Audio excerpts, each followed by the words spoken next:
How does an EDM producer go from rocking festivals all over the world to having records with rapper Ski Mask the Slump God, British rock band Idols, and singer-songwriter Ed Sheeran?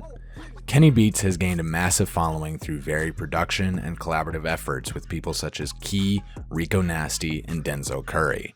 Along with his highly skilled production techniques, Kenny guides younger and up-and-coming producers with his near-daily Twitch streams, as well as capturing the real, unscripted fun some studio sessions can have in his YouTube show, The Cave.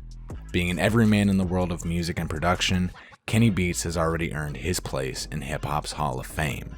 This is the story of Kenny Beats.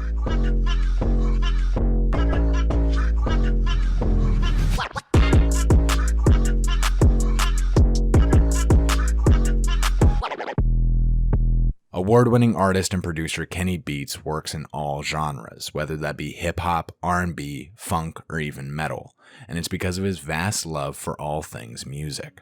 From a young age, Kenny was played a variety of different artists by his dad, being played such artists as the Beastie Boys, Jay-Z, Slayer, the Red Hot Chili Peppers.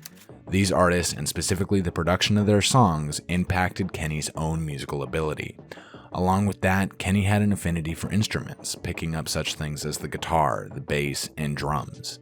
He would mess around with these instruments, making songs for himself and further building his love for music. This love for music allowed the Connecticut native to go to Berklee College of Music, where he would meet DJ Ryan Marks. From here, they formed the EDM duo Loudpack. Collaborating with such artists as Major Lazer and the Chainsmokers, Loudpack headlined EDC multiple years in a row. The success and fame allowed Kenny to not only get a feel for performing, but also being able to build relationships with fellow producers and artists. Kenny wanted more out of his artistry, so leaving the Loudpack label behind, he decided to pursue a solo production career. Only having a few production credits on songs with Smoke DZA, Ab-Soul, and Schoolboy Q, Kenny wouldn't quite earn a spot in the hip-hop world until 2018, when he and Atlanta artist Key dropped their collaborative project 777. Whoa, kidding. Presidential Maybach with the leg room. Getting head in the room is the headroom. Finna make a play by Harold. Money coming out clean, money coming sterile. And I'm causing mass hysteria. I'm a K9, Terry. You a cable guy, Jim Carrey. Funny, hilarious. Ay. Along with giving Kenny his famous tag, 777 showed the true potential within both Kenny and Key. Showing the almost brotherly bond the two had, 777 embodied the Atlanta party energy perfectly. This is because Kenny wants every studio session with each artist he collaborates with to feel special. He curates beats depending on mood and day and whatever else the artist is feeling at the time. This is how Kenny builds his very close and personal bonds with people like Freddie Gibbs, Vince Staples, and O3 Greedo. The artist-to-producer relationship is very important to Kenny, and he wants to make sure that each kick, snare, or hi-hat is curated to the person he works with. He wants the story of the album to flow as easily and smoothly as possible, and that's what he and Rico Nasty are able to accomplish on their 2019 collaborative project, Anger Management. Kenny, yeah, I got bitches on my dick and I ain't even got a dick. Yeah, I know I get them sick, also your nigga on my hip. This money in the Gucci clip, you know that I don't never trip. Just got back from another trip, no acrobat, I make it flip. With her infectious flows and spins on classic hip-hop records, Anger Management shines a light on Rico Nasty like nothing ever did before. The 2019 mixtape allowed fans and others alike to truly get a grip of what Rico was all about, all thanks to Kenny Beats. His production and arrangement of all things trap, punk, metal, and rage allowed Rico to exude emotions in any way she wanted. It allowed her to find her footing as an artist as well as find her place in the hip-hop community. With both feet already in the door of hip-hop at this point, Kenny was finding himself working with people such as Ski Mask the Slump God, Dominic Fike, and DaBaby. He realized that curating to artists and their desires in that moment worked, and not only did it make for great music, it also made for great connections and moments in the studio, or as Kenny calls it, the cave.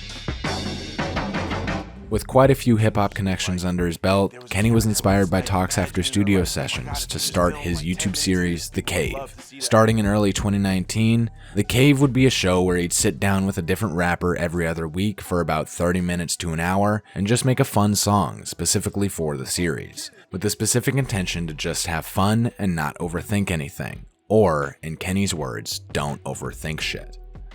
Starting with JPEG Mafia, The Cave evolved into something that fans were excited to see every week. Who would be the guest? What would the beat sound like? What thing is the artist going to do to stress Kenny out that week? These are all questions asked and answered with every episode. The first season had highlights such as Vince Staples calling in the police, Zach Fox making an absolute joke of a song with his pants around his ankles, and finally, Denzel Curry going absolutely insane in the season finale.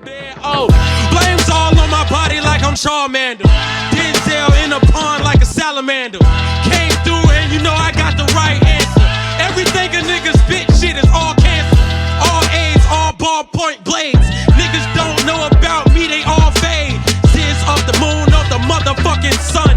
Denzel the unique one, the godson. Previously, Denzel Curry had a hatred for Kenny Beats that lasted for months, as Kenny had given a beat that Denzel was supposed to use on his 2019 album Zoo to another artist.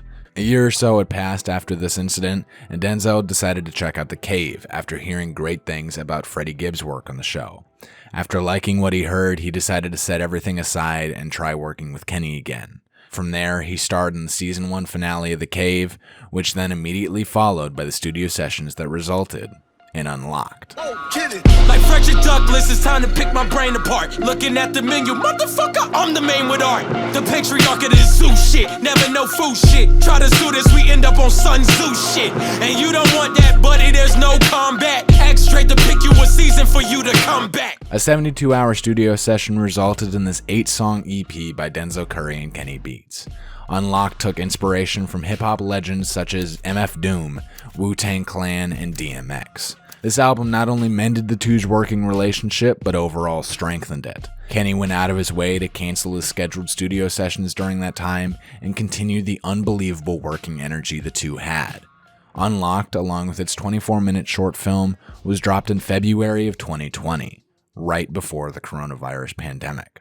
Kenny was well into the second season of The Cave during that time, and with concerns of artist safety and well-being, Season 2 was abruptly stopped after his collaboration with Marc Rebillet on March 20th. Kenny scrambled for ways to entertain the audience he's garnered over the last few years, and after sorting through ideas, Kenny Beats started streaming on Twitch in April 2020.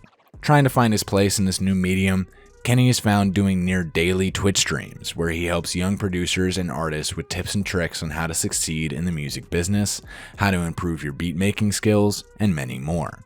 He's also known for doing his beat battles every Monday, where he judges beats made from producers in his Discord, based on samples provided by Kenny and his team. Kenny Beats is not only a producer and business owner, but also a guidance to the next generation. He inspires young artists like me and many others to not overthink and flow naturally in their work. His versatility, inspired by people like Rick Rubin and Madlib, allow Kenny to travel into any genre he wants. His story and climb into the music industry is one to inspire anyone that wants to create for a living. Just remember to take your time, make your art, and don't overthink shit. Hey guys, I don't want to take up too much of your time here, but over the last few weeks my channel has blown up and gotten me to 1,000 subscribers. In fact, it's nearly 1,500 at this point, and I just wanted to say thank you. I've been doing YouTube for a really long time, and it's just a dream come true. I can't thank you guys enough, and just thanks for watching. I have many more videos planned, as well as other projects I'm working on, which you should go check out as well. Once again, thank you. Go ahead and like, comment, subscribe, as well as follow me on social media at _EWL3 for updates. Thank you again, and here's to the next 1,000.